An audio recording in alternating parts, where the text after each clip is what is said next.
नमस्कार मित्रों, मैं हूं डॉक्टर हरिनिवास। चैनल है संस्कृत साहित्य एवं संस्कृति और आप इस समय आनंद ले रहे हैं भारतीय ज्ञान परंपरा। आईकेएस के वीडियो चल रहे हैं। हमने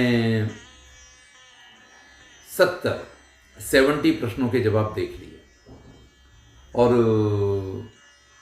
जिसमें हमने आस्तिक दर्शनों के बारे में संक्षेप में जाना। जो 70वां प्रश्न था उसमें अवैदिक दर्शन यानी नास्तिक दर्शन की चर्चा शुरू हुई और वहाँ हमने जाना कि 3 अवैदिक दर्शन है या नास्तिक दर्शन है। मैं फिर से कह रहा हूँ कि अवैदिक दर्शन कहने का तात्पर्य यह है कि जो वेदों को नहीं मानते। नास्तिक शब्द से हमें एक इस प्रकार का मैसेज मिलता है कि नास्तिक वो होते हैं जो ईश्वर को नहीं मानते, जो भगवान को नहीं मानते वो नास्तिक होते हैं, और जो भगवान को मानते हैं वो आस्तिक होते हैं।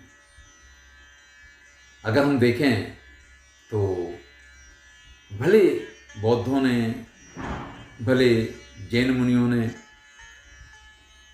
सीधे सीधे ईश्वर का स्वीकार किया या नहीं किया, लेकिन आज बुद्ध को भी भगवान बुद्ध कहा जाता है, महावीर जी को भी भगवान महावीर कहा जाता है।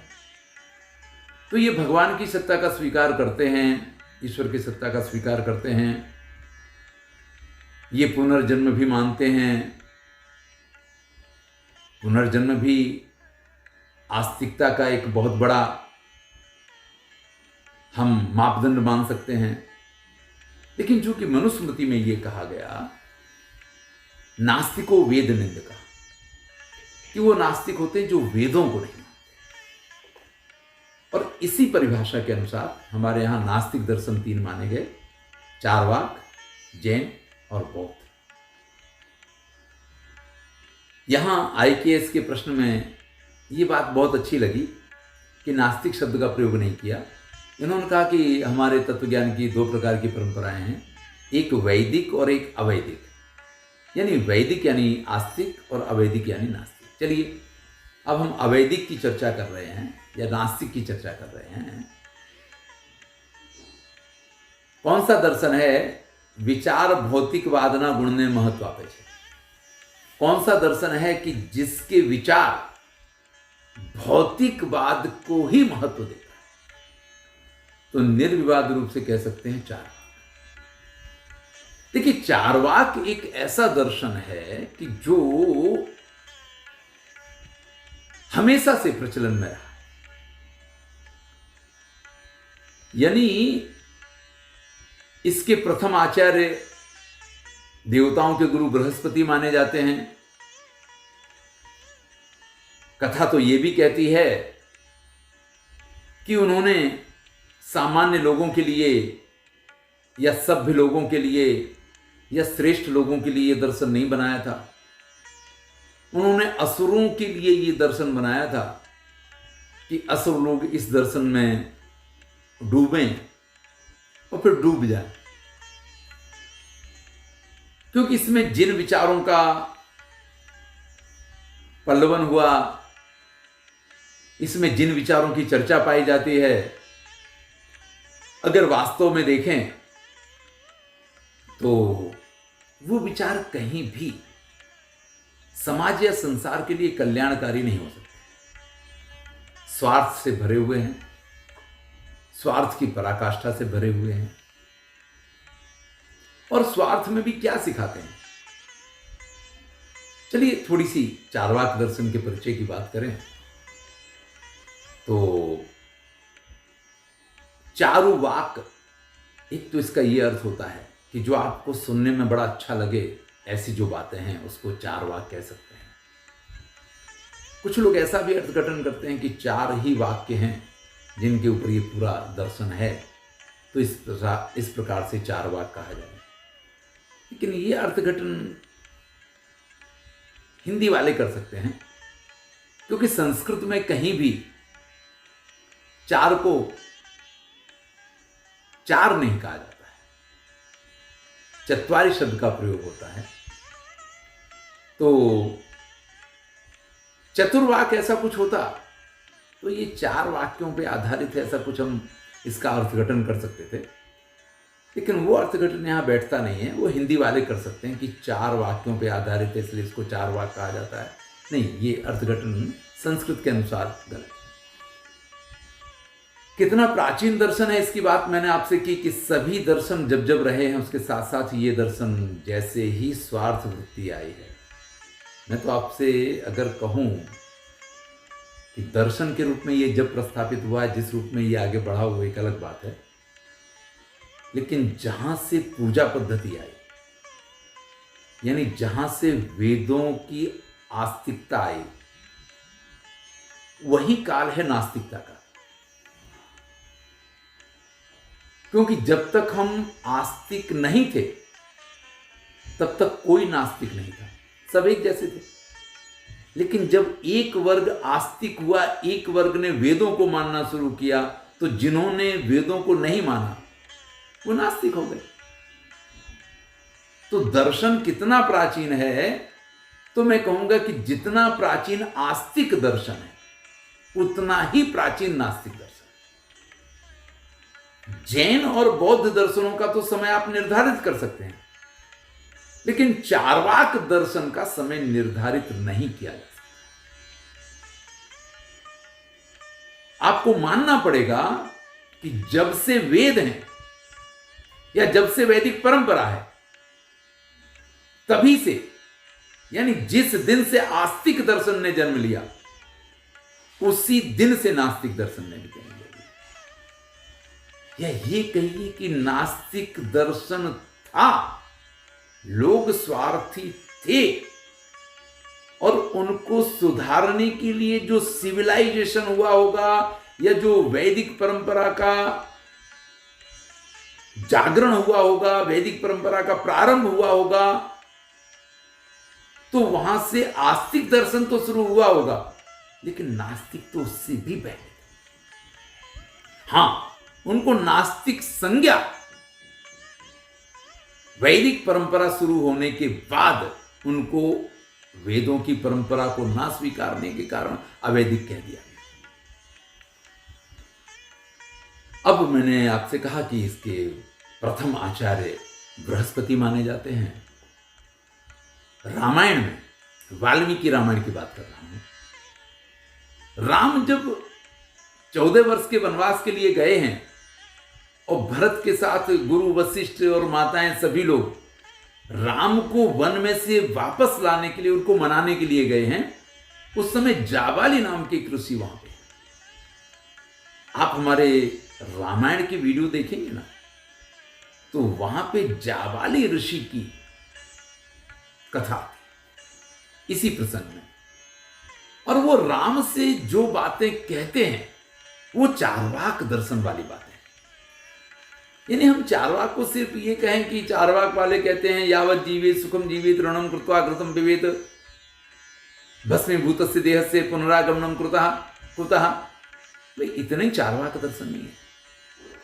वहां जाबाली ऋषि राम से ये कहते हैं कि आप अगर वन में हो तो आप कितने लोगों का कल्याण करोगे।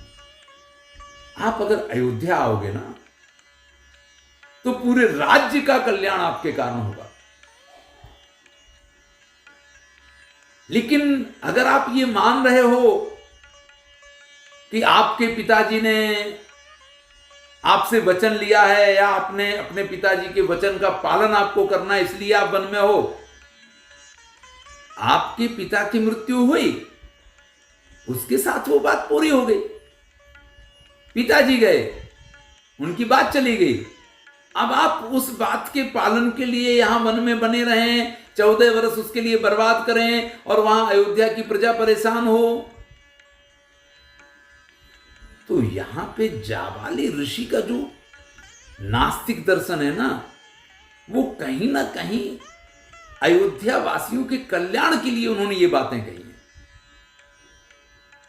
नास्तिकता के सिद्धांत वहां आ गए कि जो व्यक्ति मर गया है भस्मीभूतस्य देहस्य पुनरागमनम कुतः, तो फिर आप उसकी बात पे इतना क्यों गौर कर रहे हैं।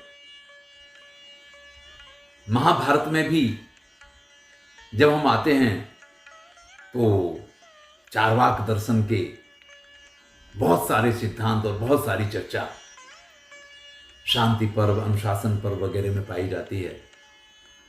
तो अत्यंत प्राचीन ये दर्शन है।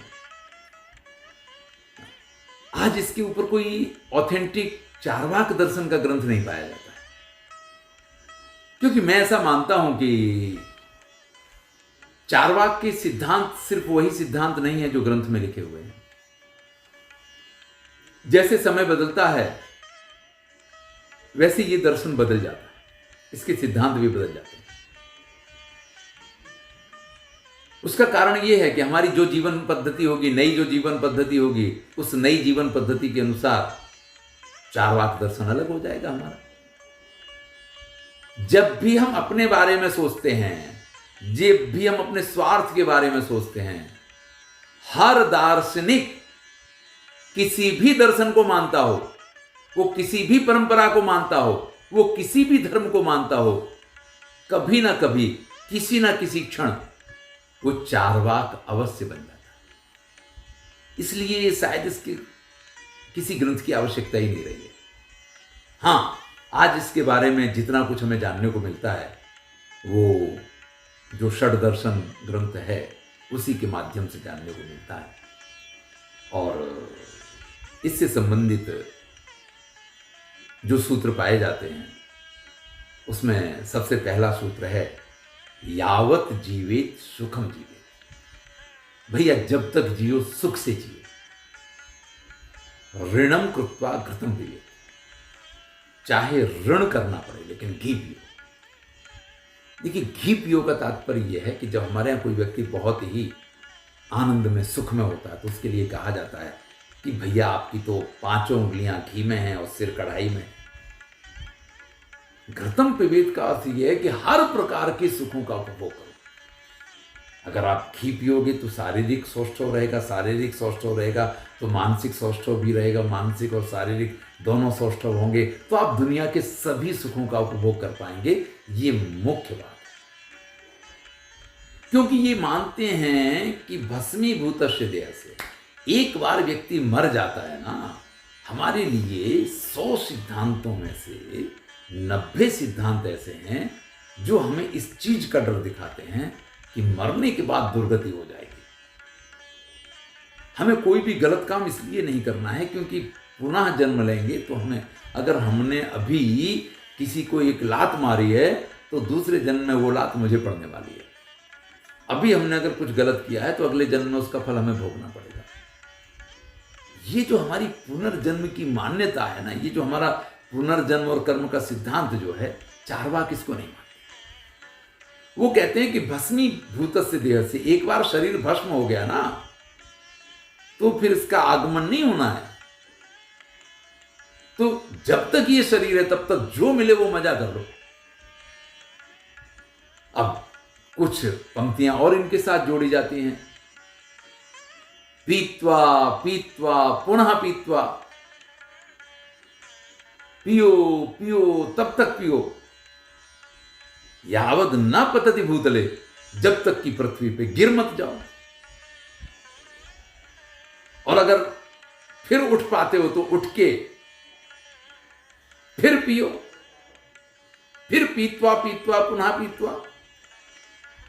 तो भैया ये दर्शन तो ऐसा है कि जो आप ये कहिए कि 90% नहीं, इससे भी अधिक % के लोगों को बड़ा सूट करता है। जिसको हम भौतिकता कहते हैं, जिसको हम भौतिकवादी कहते हैं, वही सारी बातें यहां पे कही गई हैं। और आज के संदर्भ में अगर हम इसको देखें तो पीत्वा पीत्वा की बात करें या ना करें, जब आप भौतिकता में गाड़ी की बात करते हैं, जब आप बंगले की बात करते हैं, जब आप अपने लिए नौकर चाकरों की बात करते हैं, जब आप अपने लिए सभी प्रकार की सुख सुविधाओं की बात करते हैं और उस सुख सुविधा में आप लोगों का ख्याल नहीं रखते हैं, तो आप ये मान लीजिए कि आप उस दिन चार्वाक हो गए। इसलिए यहां पे जो प्रश्न आपके सम्मुख रखा गया है कि भौतिकवाद के गुणों को महत्व देता है ऐसा दर्शन। और कोई बात ही नहीं कही। जो भौतिकवाद को सर्वाधिक महत्व देता है उस दर्शन का नाम है चार्वाक दर्शन। देखिए, ये काम न जैन कर पाते न बौद्ध कर पाते हैं। जैन दर्शन भी ये काम नहीं कर पाता है, बौद्ध दर्शन भी ये काम नहीं कर पाता। तो भैया, इस प्रश्न का जवाब चार्वाक है। चलिए, यहां आकर के हम इस वीडियो को पूरा करते हैं। इससे आगे की चर्चा हम अगले वीडियो में करेंगे। मैं हूं डॉक्टर हरिनी।